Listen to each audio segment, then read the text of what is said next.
এটার নাম কিন্তু উদয়গিরি হয়েছে এই কারণেই, কারণ এখানে কিন্তু ফার্স্ট সূর্যকিরণ উদয়গিরির যে পাহাড় এখানেই ফার্স্টে পড়ে। এবার কিন্তু আমরা বিয়ার সাফারিতে ঢুকবো। দেখো দেখো দেখো রাস্তা ঘাট করে দিয়েছে, মানে আমাদের যেতে দেবে না। পুরো ভুবনেশ্বর সিটিটা কিন্তু এখান থেকে দেখা যাচ্ছে। পুরো রক্ত গঙ্গা বয়ে গেছিল, মানে এই নদী পুরো লাল বর্ণের হয়ে গেছিল। এটা কিন্তু 1000 বছরেরও পুরনো মন্দির, মানে জগন্নাথ মন্দির তৈরি হওয়ার আগের মন্দির এটা। কিন্তু দেখো 92 বছর বয়সে এই উদয়গিরি কেঁপে উঠেছে। একটা সুন্দর মুহূর্ত, ময়ূর কিন্তু পেখম তুলেছে আর পুরো বাসের সকলে কিন্তু দেখতে আর ক্যামেরা বন্দি করতে ব্যস্ত। দেখো এই চক্রটাই কিন্তু এই যে ওই দেখো ওখানে সিংহ, দেখো দেখো ময়ূর রাস্তা পার করছে। আমরা তো ই ভিকেলে উঠে গেছি আর নন্দনকানন কিন্তু ই ভিকেল করেই ঘুরবো। গুড মর্নিং বন্ধুরা, আরও একটা নতুন দিন আর আরও একটা নতুন ভিডিওতে তোমাদের সকলের সাথে স্বাগত।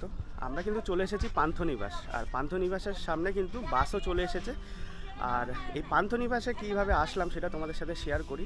প্রথমত আমরা হোটেল থেকে বেরিয়ে কিন্তু একটা অটো বুক করে নিয়েছিলাম, আর সেই অটোই কিন্তু আমাদের পান্থনিবাসে পৌঁছে দিল। আর আরও একটা কথা বলে দিই, আমরা কিন্তু অনলাইনে বুকিং করেছি, তোমরা চাইলে অফলাইনেও বুক করতে পারো। আর অনলাইনে কিন্তু টিকিট প্রাইস এখন বেড়ে গেছে। আগের যে ট্যুর করেছিলাম 535 টাকা প্যাকেজ স্টার্ট হয়েছিল, যে ট্যুরটা আজকে করছি কোনারক সান টেম্পলের ট্যুর, আর এখন কিন্তু সেটা 595 হয়ে গেছে। আর কীভাবে আমি অনলাইনে বুক করলাম সেটাও তোমাদের সাথে শেয়ার করছি। আবারও বলছি, তোমরা চাইলে অফলাইনেও বুক করে নিতে পারো। দেখো এখন ওটিডিসির ট্যুর প্যাকেজ বুকিং কিন্তু খুবই সহজ। তোমরা চাইলে বুক ওডিশা যে ওয়েবসাইট রয়েছে সেই ওয়েবসাইটেও চলে যেতে পারো, অথবা বুক ওডিশা বলে একটা প্লে স্টোরে অ্যাপ রয়েছে, সেই বুক ওডিশা অ্যাপ তোমরা ডাউনলোড করে ইনস্টল করে নিতে পারো। আর এই বুক ওডিশা অ্যাপে গিয়ে তোমরা লগ ইন করে নাও। লগ ইন করার পর তোমাদের পছন্দের ট্যুর, বিশেষ করে আমি যে ট্যুরটা করেছি কোনারকের যে ট্যুর সান টেম্পল ট্যুর, সেই ট্যুরটা চুজ করে নাও। চুজ করে নেওয়ার পরে কতজন যাবে সেইটা তোমরা সিলেক্ট করো। সিলেক্ট করার পর এখানে বুক নাও অপশান আসবে, সেখানে বুক করবে। তারপরে তোমাদের ইউপিআই পেমেন্ট কিংবা তোমরা ডেবিট কার্ড, ক্রেডিট কার্ড যে কোনো কিছু পেমেন্ট গেটওয়ে দিয়ে পেমেন্ট করে দেবে। সেম পেমেন্ট নেবে 595 টাকায়, কোনো এক্সট্রা কস্ট এখনও অবধি এনারা চার্জ করে না। কার্ডের বা নেট ব্যাঙ্কিংয়ের যে চার্জেস সেটা তোমাদের পে করতে হবে। আর তারপরে কিন্তু বুক হয়ে যাবে, তোমাদের মেল আইডিতে মেলও চলে আসবে। আর তোমরা কিন্তু ওই মেল আইডির মেলটাই যখন তোমরা বাসে উঠবে তখন শো করবে, আর মেল আইডিতেই কিন্তু তোমাদের বাসের যে সিট নাম্বার সেটা শো হবে। দেখো সামনের যে বাসটা এটাই কিন্তু আমরা বুক করেছিলাম অনলাইনে। আর এখানে কিন্তু ওটিডিসির অনেক কটা বাস রয়েছে, টোটাল 3টে বাস রয়েছে। আর এছাড়াও কিন্তু ট্রাভেলার রয়েছে, যারা তোমরা চিল্কায় যাবে তারা কিন্তু ট্রাভেলারে করে যেতে পারো, মানে তারা ট্রাভেলারেই যাবে আর কি। আর দেখো আর একটা বাস কিন্তু ছেড়ে দিচ্ছে, যেটা অফলাইনের বাস। 6:30 বাজে আর আমাদের বাস কিন্তু ছেড়ে দিল।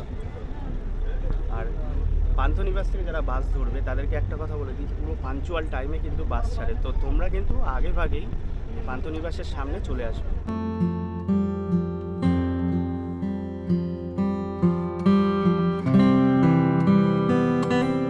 দেখো 6:30 তো আমাদের বাস ছেড়েছিল, এখন কিন্তু টাইম হয়েছে 7:10, আর 7:30টায় কিন্তু আবার এখান থেকে বাস ছাড়বে, মানে আমাদের কিন্তু টিফিন টাইম দেওয়া হয়েছে মোটামুটি 20 মিনিট। আর এখানে কিন্তু একটা ধাবা রয়েছে, এখানে তোমরা ধাবায় ইডলি ধোসা সব কিছুই পেয়ে যাবে। আর পাশে কিন্তু একটা বিস্কুটের দোকানও রয়েছে, সেখান থেকে কিন্তু তোমরা চা বিস্কুট খেয়ে নিতে পারো। আর দেখো এখানে কিন্তু তোমরা গরম গরম লুচি পেয়ে যাবে।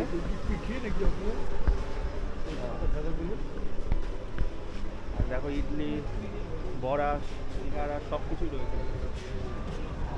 দেখো এর পাশে যে ধাবাটা রয়েছে ওখানে কিন্তু রেট বেশি, তোমরা চাইলে কিন্তু ওখানেও খেতে পারো। আর পাশে কিন্তু চা বিস্কুটের দোকান রয়েছে, যেমন দেখালাম। আমরা কিন্তু এখান থেকে অল্প কিছু স্ন্যাক্স নিয়ে নেব। দেখো সেম প্রবলেম কিন্তু, মানে এর আগের বারও এখানে এসেছিলাম, বিস্কুট এক্সপায়ার হয়ে গেছিলো, আবার এইবারও দেখো এই দেখো ডাইজেস্টিভ সব এক্সপায়ার। যেটা তোমাদের বলছিলাম, মানে এখানে কেনার আগে কিন্তু তোমরা এক্সপায়ারি ডেট অবশ্যই দেখে নিও। দেখো আমরা কিন্তু এখন ফার্স্ট আমাদের স্পট ধৌলি শান্তি স্তূপা এখানে চলে এসেছি। আর অ্যাকচুয়ালি এটা কিন্তু বাস স্ট্যান্ডে দাঁড়াবে, মানে আমাদের বাসটা কিন্তু বাস স্ট্যান্ডে দাঁড়াবে। তারপরে ওটিডিসির তরফ থেকে কিন্তু এরকম ট্রাভেলার থাকবে, এই ট্রাভেলারে করে কিন্তু আবার আমাদের ওই ধৌলি শান্তি স্তূপার কাছে ছেড়ে দেবে। তো চলো এবার ট্রাভেলারে উঠে পড়ি। দেখো আমরা কিন্তু ট্রাভেলারে বসে গেছি, আর 2x2 সিট রয়েছে এখানে, আর মাত্র 1.5 কিলোমিটার রাস্তা, বেশি সময় লাগবে না। তারপরে কিন্তু একবারে ধৌলি স্তূপে তোমাদের সাথে কথা হচ্ছে। দেখো এসে গেছি ধৌলি স্তূপের সামনে, সামনেই দেখতে পাচ্ছি ধৌলি স্তূপ। এবার কিন্তু আমাদের সিঁড়ি দিয়ে উপরে উঠে যেতে হবে। দেখো সকলে কিন্তু উঠছে। দেখো চলে এসেছি ধৌলি স্তূপে। দেখো ধৌলি স্তূপের বাঁ দিকে কিন্তু রয়েছে সেই দয়া নদী, মানে যেখানে কিন্তু কলিঙ্গ যুদ্ধের পর মানে রক্তগঙ্গা বয়ে গেছিল। এখানেই কিন্তু সম্রাট অশোক যে কলিঙ্গ যুদ্ধ করেছিল, তারপরে সৈনিকদের যে মৃত্যু হয়, লাল রঙে পুরো ভরে গেছিল এই দয়া নদী। তখন এটাকে রক্ত নদীও বলা হতো। দেখো তোমাদের সাথে তো শেয়ার করলাম দয়া নদী, যেখানে কিন্তু সম্রাট অশোক যুদ্ধ করেছিল। আর এখানে কিন্তু যুদ্ধ হয়েছিল, আর যুদ্ধে কিন্তু 1 লাখ সৈনিক নিহত হয়েছিল। আর পুরো রক্ত গঙ্গা বয়ে গেছিলো, মানে এই নদী পুরো লাল বর্ণের হয়ে গেছিলো। আর তারপরে কিন্তু সম্রাট অশোক মানে তার তরোয়াল ফেলে দিয়েছিল, তিনি কিন্তু চণ্ডাশোক থেকে ধর্মাশোকে রূপান্তরিত হয়ে গেছিলো। আর তারপরেই কিন্তু এখানে জাপান সরকারের সাথে একটা ট্রাই আপ করে তারপরে এই স্তূপটা তৈরি করা হয়। এর জন্য এর নাম কিন্তু ধৌলি শান্তি স্তূপ।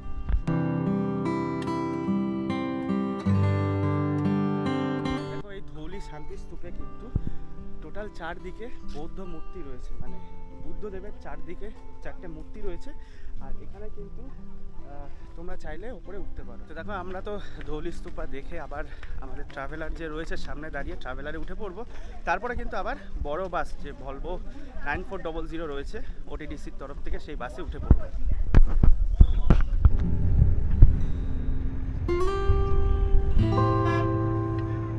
আমাদের যাত্রাপথের সেকেন্ড স্টপ মানে লিঙ্গরাজ টেম্পেলে কিন্তু আমরা চলে এসেছি। আর আমাদের ওটিডিসির বাস কিন্তু সাইডে নামিয়ে দিল, আর পাশেই কিন্তু রয়েছে লিঙ্গরাজ টেম্পেল। দেখো এখানে কিন্তু আমরা যাব। দেখো এর আগের ট্যুরেও কিন্তু দাদা আমাদেরকে ভালোভাবে এক্সপ্লেন করে দিয়েছিল, আর এবারও কিন্তু এক্সপ্লেন করে দিচ্ছে। তো দাদার মুখ থেকে শুনে নেবো এই যে লিঙ্গরাজ টেম্পেল রয়েছে, এখানে যে পুকুরটা রয়েছে সেই পুকুরের ব্যাপারে। দাদা এই যে পুকুরটা রয়েছে এটার ব্যাপারে একটু বলে দাও।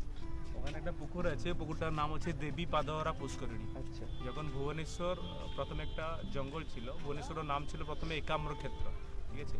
এখনও নাম হচ্ছে একাম্র ক্ষেত্র, কেন কি প্রথমে ভুবনেশ্বর একটা জঙ্গল ছিল, আর জঙ্গলের নাম ছিল একাম্র জঙ্গল। এই জঙ্গলের ভেতরে অনেকগুলো এখানে এই জঙ্গলের ভেতরে 2টো অসুর ছিলেন, একটা নাম ছিল বাসু আর একটা নাম ছিল কীর্তি। এই 2টো অসুরকে মারতে মাতা পার্বতী কাশী থেকে এসেছিলেন। কাশী থেকে এসে 2টো অসুরকে ওই জায়গায় নিজের পায়ে চেপে মেরে দিয়েছিলেন। তখন মাতা পার্বতীর শরীরের আকারটা অত বড় হয়ে গেছিলো, ওই জায়গায় একটা গোত্র টাইপের হয়ে গেছিলো। ওই কারণে এখানে একটা তালাব তৈরি হয়েছে, তালাবটার নাম রাখা হয়েছে দেবী পাদহরা পুষ্করিণী। তো দেখো দাদার মুখ থেকে তো শুনেই নিলে করানো হয়। একটা শিলা ভেতরে আছে, ওই শিলার ভেতরে পুজো করানো হয়। দেখবেন চান্দিরও মুকুট ধারণ করেছেন শঙ্কর ভগবান, ওই শালগ্রামের উপরে একটা চান্দিরও মুকুট ধারণ করেছেন। দেখো দাদার মুখ থেকে তো শুনে নিলে এখানে কিন্তু ভগবান শিব আর বিষ্ণুর একসাথে পুজো করা হয়। আর ভেতরে যদিও ক্যামেরা অ্যালাউ নয়, সেই কারণে কিন্তু তোমাদেরকে দেখাতে পারছি না।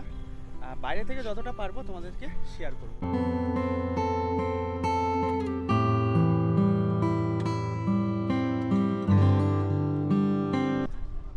এটা কিন্তু 1000 বছরেরও পুরনো মন্দির, মানে জগন্নাথ মন্দির তৈরি হওয়ার আগের মন্দির এটা কিন্তু।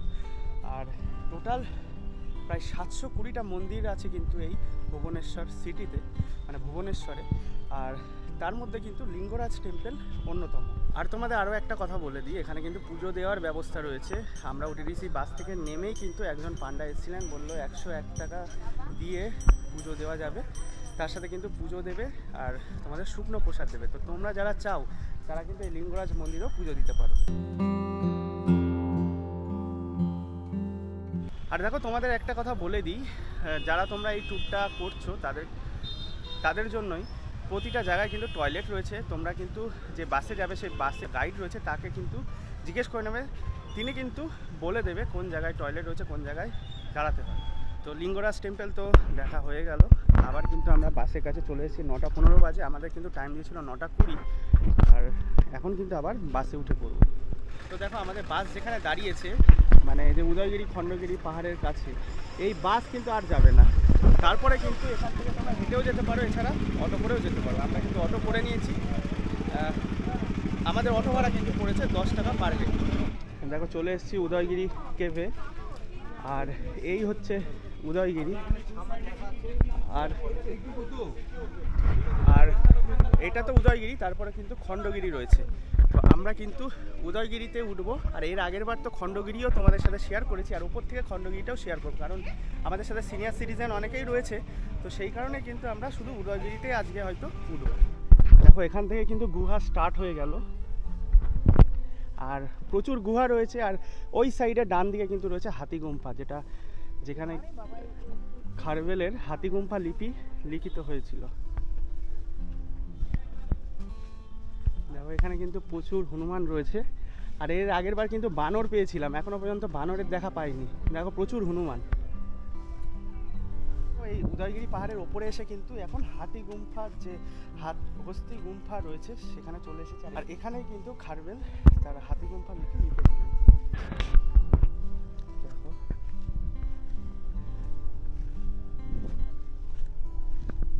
আর এখন কিন্তু একদম টপে উঠবো, যাতে খণ্ডগিরিটাও তোমাদের সাথে শেয়ার করতে পারি।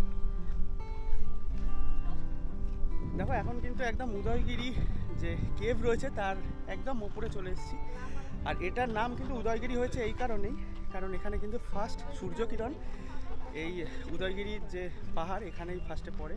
আর এখান থেকে কিন্তু পুরো ভুবনেশ্বর যে সিটি সেটা কিন্তু এখান থেকে ভালোভাবে দেখতে পাবে। দেখো পুরো ভুবনেশ্বর সিটিটা কিন্তু এখান থেকে দেখা যাচ্ছে। আর এটা কিন্তু খণ্ডগিরি, এর আগের ব্লগে তোমাদেরকে খণ্ডগিরিও শেয়ার করেছি। তো যেটা বলছিলাম, তোমরা কিন্তু চাইলে উদয়গিরিতেই শুধু উঠতে পারো, কারণ দুটোই পাহাড় বুঝতেই পারছো, বেশ কষ্টই হবে আর টাইমও লিমিটেড। তো উদয়গিরি উঠে কিন্তু তোমরা এখান থেকে খণ্ডগিরির যে জৈন টেম্পল রয়েছে সেটা কিন্তু তোমরা দেখতে পারো। দেখো তোমাদের সাথে একটা কথা শেয়ার করছি। আমাদের তো ইয়ং বয়স, কোনো অসুবিধাই নেই। আর এই যে ঠাকুমা রয়েছে, বয়স কত না? 92-93 হয়ে গেল। দেখো 92 বছর বয়সে এই উদয়গিরি কেভে উঠেছে। মানে আমার তো মনে হয় না আমরা এই বয়সে অবধি টিকতে পারবো কিনা। এটাই হচ্ছে ব্যাপার, মানে মনে জোর যদি থাকে না তোমরা সব কিছু পারবে। দেখো এই কদিন তো বৃষ্টি হচ্ছিল, আর আজকে কিন্তু ভালোই প্রচণ্ডই গরম। আর ওআরএস নিয়ে নিয়েছি উদয়গিরি খণ্ডগিরি দেখতে এসে, আর উদয়গিরিতেই উঠলাম। আর খণ্ডগিরি কিন্তু তোমাদের সাথে শেয়ার করতে পারলাম না, এর আগের ব্লগে খণ্ডগিরি শেয়ার করেছিলাম। এখানে কিন্তু স্টেয়ার রয়েছে, মানে সিঁড়ি রয়েছে, আর উদয়গিরিতে কিন্তু স্লোপ ছিল, ঢাল বেয়ে তোমরা উঠে যেতে পারতো। তো চলো, দেখো আমরা কিন্তু এখন জুতে চলে এসেছি। আর টাইম আপডেট তোমাদের দিয়ে দিই। দেখো 11টা 8 বাজে জুতে পৌঁছে গেছি, আর আমাদের কিন্তু টাইম দিয়েছে 2.5 ঘন্টা। মানে জু থেকে কিন্তু 1:45 আমাদের বাস আবার ছাড়বে। তো তোমরা কিন্তু এই টাইমিংগুলো মাথায় রেখো, কারণ যদি টাইমিংয়ের গন্ডগোল হয়ে যায় তাহলে কিন্তু তোমরা ভালোভাবে ঘুরতেও পারবে না, আর বাসটাও ফেল হয়ে যেতে পারে। দেখো এই হচ্ছে নন্দনকাননের গেট। আর আমরা যেহেতু একবারে ওটিডিসি যে দাদা রয়েছে ওনার হাতেই 340 টাকা দিয়ে দিয়েছি, সেই কারণে কিন্তু আমাদের আলাদাভাবে টিকিট বুক করতে হবে না। এই কারণে বলছি, ওটিডিসির বাসে যদি তোমরা আসো ফ্রিকোয়েন্টলি কিন্তু তোমরা আরাম করে ঘুরতে পারবে। কিন্তু এখন নন্দনকাননের ভেতরে প্রবেশ করেছি, আর এখানে কিন্তু ই ভেহিকেল রয়েছে। যারা ওটিডিসি হয়ে বুক করে আসবে তারা কিন্তু এই ই ভেহিকেল রয়েছে, সেই ই ভেহিকেল করে কিন্তু নন্দনকানন ঘুরবে। আর তারপরে সাফারির জন্য কিন্তু আলাদা বাস রয়েছে। তো দেখো আমরা তো ই ভেহিকেলে উঠে গেছি, আর নন্দনকানন কিন্তু ই ভেহিকেল করেই ঘুরবো। আর তারপরে তো সাফারির জন্য বাস রয়েছে। আর ফার্স্টে কিন্তু আমরা হরিণের ডেরায় যাব, সামনে যেখানে হরিণ রয়েছে। দেখো লাকিলি কিন্তু পেয়ে গেছি হরিণ, দেখো সামনেই রয়েছে কিন্তু। দেখো এখন কিন্তু অনেক প্রজাতির বানর আমরা দেখতে পাচ্ছি। কিছু কিছু ক্লিপ তোমাদের সাথে শেয়ার করব, আর সমস্ত কিছু তো দেখাতে পারবো না, কারণ ভিডিওটা অনেকটাই বড় হয়ে যাবে। আগের ভিডিওতেও কিন্তু অনেক কিছু শেয়ার করেছি।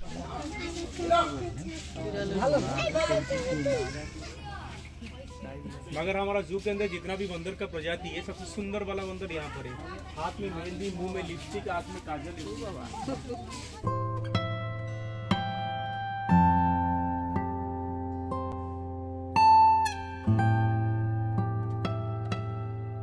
তো দেখো এখন তো আমরা রেপটাইলসের যে ডেরা সেখানে ঢুকে গেছি। আর ডাইনোসর রয়েছে, ডাইনোসরের পেট দিয়ে ঢুকলাম আর তেল দিয়ে বেরোবো। আর এখানে কিন্তু অলরেডি দেখো প্রচুর সাপ রয়েছে, তার সাথে পাইথনও রয়েছে। কিছু কিছু ক্লিপ তোমাদের সাথে শেয়ার করব। দেখো এই সামনে কিন্তু রয়েছে ইগুয়ানা।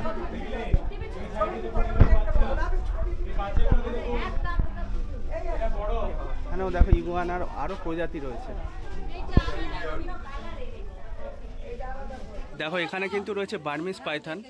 আর দেখো পাইথনটা কত বড়, আর পাশে কিন্তু ডিম রয়েছে দেখো। আর এখানে দেখো কত কচ্ছপ। এখানে দেখো কুমির রয়েছে।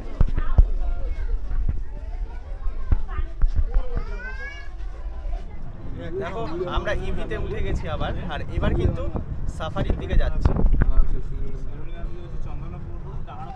দেখো চলে আসলাম কিন্তু সাফারির বাসের স্টপে, মানে এইখানে দেখো যে বাসগুলো রয়েছে এগুলো করেই কিন্তু আমরা সাফারি করব। তো দেখো সাফারির বাস কিন্তু আমাদের ছেড়ে দিল, আর ফার্স্টে কোন সাফারি ঢুকবো সেটাও তোমাদের সাথে শেয়ার করছি। দেখো ফার্স্টে কিন্তু ঢুকছি টাইগার সাফারি। দেখো এখানে ক্রাইটেরিয়াটা তোমাদের বলে দিই, দুটো কেজ আছে কিন্তু। ফার্স্টে একটা কেজ খুলবে, একটা বাস ঢুকবে, তারপরে কিন্তু আবার পেছনের কেজ বন্ধ করে সামনের কেজ খুলবে। এইভাবে কিন্তু ভেতরে প্রবেশ করব। দেখো সামনের গেট খুলে গেল, এবার কিন্তু আমরা ভেতরে প্রবেশ করব।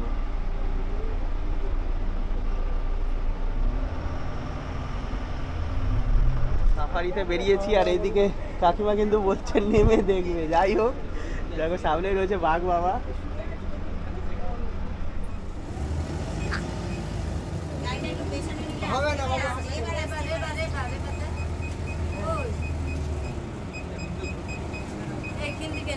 ওই দেখো ওখানে সিংহ, দেখো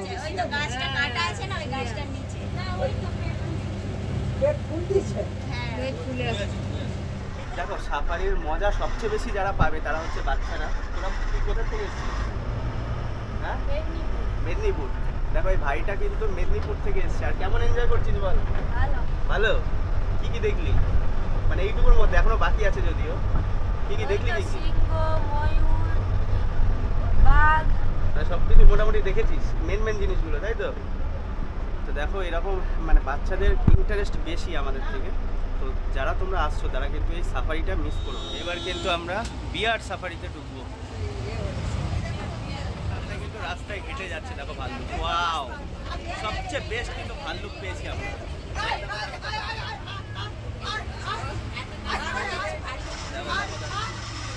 ওই রাস্তা ঘাট করে দিয়েছে, দেখো দেখো দেখো। ওয়াও, দেখো দেখো দেখো, রাস্তা ঘাট করে দিয়েছে, মানে আমাদের যেতে দেবে না। দেখো ছুটছে, দেখো দেখো দেখো, সে অসাধারণ অসাধারণ। দেখো ঢুকে গেল কপাল। মানে এখানে কিন্তু টোটাল 5টা ভাল্লুক আছে, তার মধ্যে আমরা 4টেই দেখে ফেললাম। দেখো এটা একদম সামনে কিন্তু আপাচ্ছে। দেখো দেখো দেখো মোটামুটি আমাদের সাফারি শেষ পর্বে।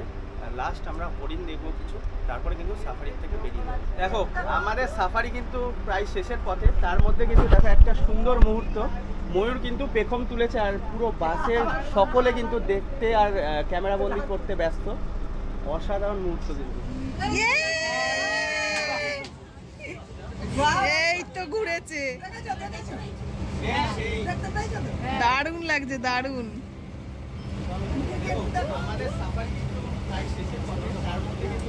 ও কি লাগছে, ও দারুণ দারুণ। দেখো আমাদের নন্দনকানন ঘোরা মোটামুটি কমপ্লিট। অনেক কিছু তোমাদের সাথে শেয়ার করলাম। এবার কিন্তু যাব দেখো ওটিডিসি রেস্টুরেন্টে। এখানে দেখো এখানে কিন্তু আজকে আমরা লাঞ্চ করব।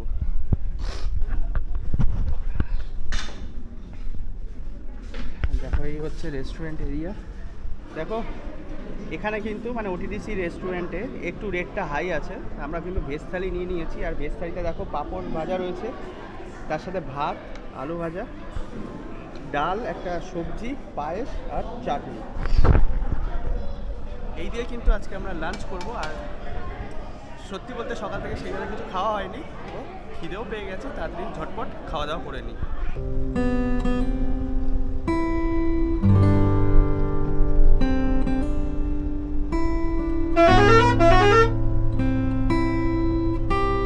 পেছনে আমাদের বাস ওটিডিসির বাস দাঁড়িয়ে গেছে। মানে টাইম আপডেট দেখো 4:06, আর আমরা কিন্তু পৌঁছে গেছি কোনারক সান টেম্পলের কাছে। আর এখন তোমাদের কোনারক সান টেম্পল শেয়ার করব। তো চলো, আমাদের গাইড দাদা কিন্তু অনেকটা এগিয়ে গেছে।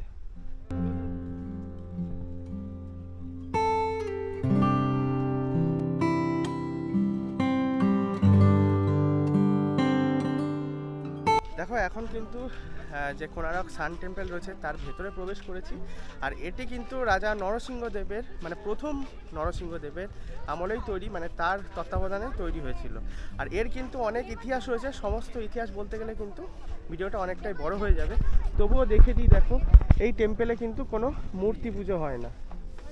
দেখো এই চক্রটাই কিন্তু এই যে এখানে রয়েছে, মানে কোনারক সান টেম্পল থেকে বেরিয়েই কিন্তু এরকম বাজার পেয়ে যাবে। এই বাজারে কিন্তু বলে কাজু সস্তা। এবার মোটামুটি আমাদের ওখানে যেগুলো 1000 টাকা কেজি, এখানে মোটামুটি 600-700 টাকা কেজি। দেখো এই সামনে কিন্তু প্রচুর কাজু রয়েছে, তোমরা চাইলে কিন্তু কাজু কিনে নিয়ে যেতে পারো।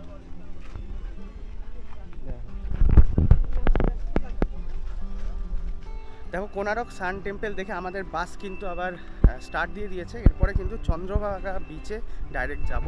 আর এই হচ্ছে দেখো আমাদের বাস, চলো উঠে পড়া যাক।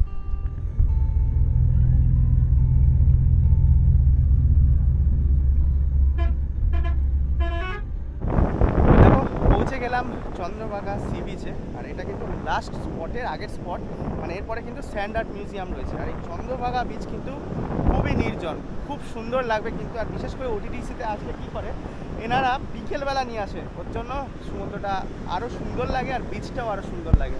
দেখো পরিবেশটা কিন্তু খুবই সুন্দর।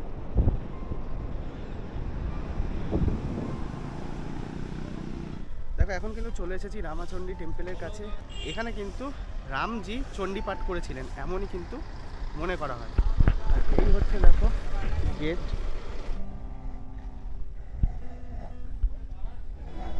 দেখো এটা কিন্তু মানত বৃক্ষ, মানত করে কিন্তু এখানে ধাগা বেঁধেছে অনেকে। তোমাদের যেটা বলছিলাম যে আমাদের কিন্তু last spot sand art museum, কিন্তু এই চন্দ্রভাগা বিচ আর স্যান্ড আর্ট মিউজিয়ামের মাঝে কিন্তু এই রামাচণ্ডী টেম্পলটা পড়ে। ভেতরে কিন্তু ক্যামেরা অ্যালাউ নাই, এখানে কিন্তু তোমরা পুজো দিতে পারো। এখানে ডালার ব্যবস্থা রয়েছে।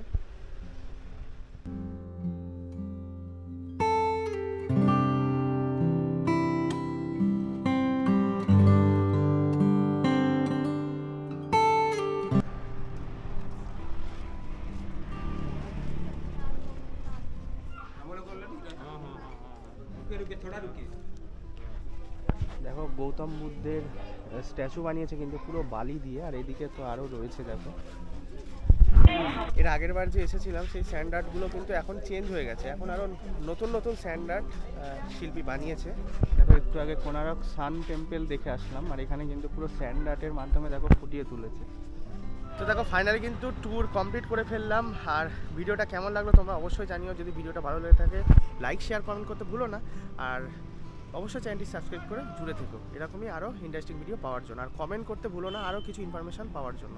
তো দেখা হচ্ছে নেক্সট ভিডিওতে, ততক্ষণের জন্য ভালো থেকো, সুস্থ থেকো, বাই বাই।